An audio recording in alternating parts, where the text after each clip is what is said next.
السلام علیکم دوستو، آئیے سیکھتے ہیں کچھ ایسے کلمات جنہیں پڑھ کر اللہ کی طرف سے دنیا اور آخرت کی فائدے حاصل ہو جائیں گے۔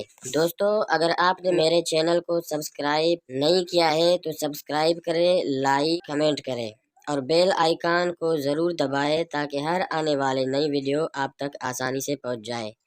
تو دوستو آئیے سیکھتے ہیں۔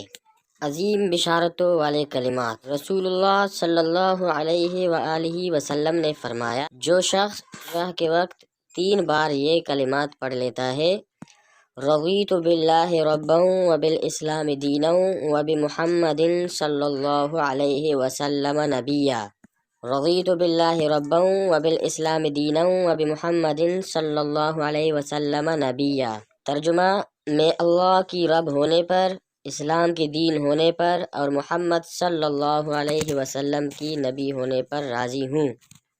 اس دعا کو پڑھنے کا فائدہ یہ ہے کہ وہ ایمان کا ذائقہ چکھ لیتا ہے۔ نمبر 1، وہ ایمان کا ذائقہ چکھ لیتا ہے، روز قیامت اللہ تعالیٰ اسے راضی کر دے گا۔ نمبر 3، نبی صلی اللہ علیہ وسلم خود اس کا ہاتھ پکڑ کر جنت میں لے کر جائیں گے۔ اور آخر میں اپنے دوستوں سے ہاتھ جوڑ کر گزارش کرتا ہوں کہ 5 وقت جماعت کے ساتھ پابندی سے نماز ادا کریں، کیونکہ نماز پڑھنا کھڑے بیٹھے لیٹے ہر حال میں فرض ہے۔ قیامت والے دن سب سے پہلے نماز کا حساب لیا جائے گا۔ اگر نماز اچھی اور پوری نکل آئی تو باقی اعمال بھی صحیح نکلیں گے۔